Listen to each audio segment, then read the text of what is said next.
Ahora vamos a hablar sobre las estructuras de entramados o estructuras en base a barras. Como su nombre lo dice, las estructuras en base a barras son aquellos sistemas estructurales conformados por barras o elementos lineales, los cuales se interconectan entre sí a través de nudos. La unidad básica de una estructura de armaduras o en base a barras es el triángulo. En el triángulo tenemos una cantidad de 3 barras y 3 nudos. A partir de esta forma podemos redistribuir de forma homogénea los esfuerzos horizontales y normales con los cuales está actuando esta estructura en base a barras. Dentro de un sistema estructural en base a barras podemos distinguir múltiples trabajos con los cuales están trabajando cada una de las barras. Por un lado, algunas van a estar trabajando a la compresión y por otro lado, otras van a estar trabajando a la tracción. Esto va a depender principalmente de la forma en la que estén dispuestos estos elementos y desde dónde estén recibiendo las cargas externas a las cuales están siendo sometidas. Así, el concepto de sistema se aplica claramente en las estructuras en base a barras. Va a depender del posicionamiento de los diferentes elementos en relación al total, cómo éste va a responder ante las solicitudes que tiene que soportar. Se debe tener presente que para resolver estáticamente una estructura contamos con 3 ecuaciones: sumatoria de fuerzas en X igual a 0, sumatoria de fuerzas en Y igual a 0 y sumatoria de momento igual a 0. Estas 3 ecuaciones y su equivalencia a 0 nos muestran las restricciones de movimiento que debe tener un sistema estructural para estar en una condición estática, es decir, que no se presenten movimientos en su eje horizontal, que no se presenten desplazamientos en su eje vertical, ni tampoco que se presenten giros. Los apoyos en una estructura en base a barras son de gran importancia, ya que dependiendo del tipo es la cantidad de reacciones que ofrecen al sistema estructural, las que matemáticamente se conciben como incógnitas en las ecuaciones de equilibrio estático. Estos 3 tipos de apoyo son: apoyo móvil, ofrece solo una restricción de movimiento en el eje vertical, generando una reacción en Y o RI. Un ejemplo de apoyo móvil es un patín. Apoyo fijo, ofrece 2 restricciones de movimiento, una en el eje vertical y otra en el eje horizontal, generando 2 reacciones, RI y RX. Un ejemplo de apoyo fijo es una bisagra de una puerta. Apoyo empotrado, ofrece 3 restricciones de movimiento, en los ejes verticales, horizontales y también impide el giro, brindando 3 reacciones, reacción en Y, reacción en X y un momento. Un ejemplo de apoyo empotrado es un poste de la luz. En cuanto a la materialidad de los elementos que están trabajando en un sistema estructural en base a barras, podemos distinguir 2 grandes tipos, que si bien no son los únicos, son los más recurrentes. Por un lado están las estructuras metálicas. Las estructuras metálicas corresponden a estructuras de acero u otra aleación, las cuales están conformadas en una morfología en base a barras que están unidas ya sea de forma soldada o vinculadas con un tercer elemento, el cual actúa como un nudo. Por otro lado, las estructuras de entramados en base a madera son aquellas que las barras se suplen por palos o secciones de madera. Dependiendo su sección, van a estar vinculadas principalmente con conectores metálicos.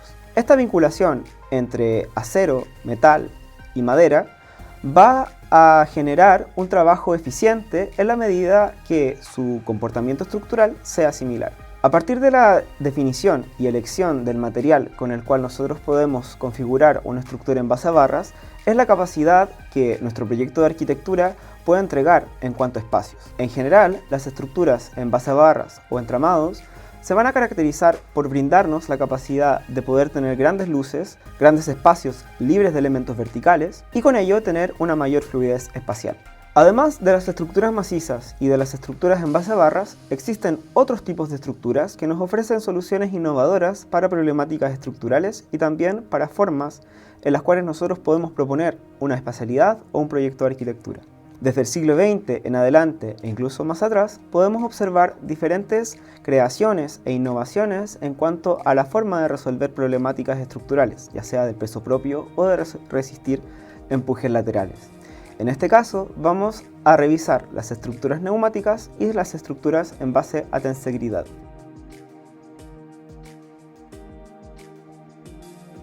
¿Alguna vez has observado una burbuja que se genera con el jabón?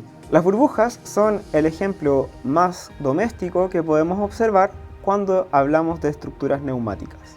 Las estructuras neumáticas son estructuras generadas por una membrana exterior y que en su interior existe aire.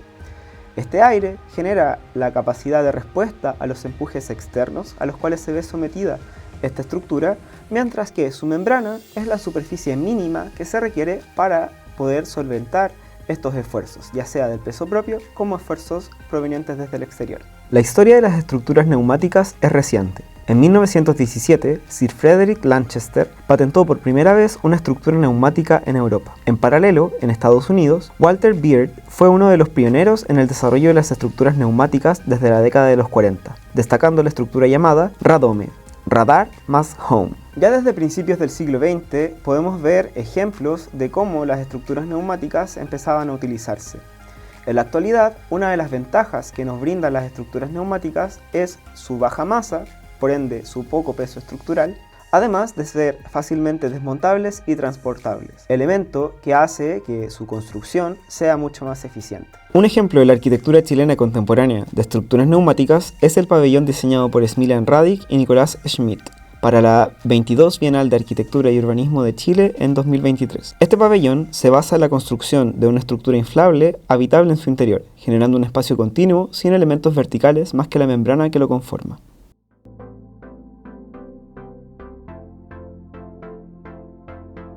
Finalmente, vamos a hablar sobre las estructuras de tensegridad o tensegrity. Este concepto surge durante el siglo XX y hace relación a estructuras en base a elementos que trabajan a compresión, barras, y elementos que trabajan a tracción, tensores. La lógica de la tensegridad radica en que aquellos elementos que están trabajando a la compresión no pueden tocarse en la estructura, sino que van a ser tocados o vinculados a través de los elementos que están trabajando a la tracción. La tensegridad se ha utilizado tanto en la arquitectura como en el ámbito del arte, principalmente en la escultura. En la arquitectura podemos ver la utilización de grandes pieles a partir del empleo de lógicas de tensegridad, utilizando barras, elementos a la compresión y tensores en los cuales van a actuar los esfuerzos de tracción, siempre y cuando, como bien mencionamos anteriormente, los elementos a compresión no se toquen entre sí y su vínculo siempre será los elementos a tracción. Las estructuras tensegrity se han utilizado en arquitectura, arte y diseño debido a su capacidad para crear formas escultóricas únicas y un enfoque innovador en la distribución de fuerzas. Uno de los principales referentes en la arquitectura es el arquitecto Buckminster Fuller. Fue uno de los pioneros en la exploración y promoción de las estructuras tensegrity en el siglo XX. Como su principal obra en tensegridad, destaca la Biosfera de Montreal, obra construida en 1967. Otro referente de las aplicaciones de estructuras tensegrity en la escala escultórica fue el artista Kenneth Snelson, quien basó su obra en el estudio de elementos funcionando por tensegridad, siendo un gran referente en la aplicación de este tipo de sistemas estructurales.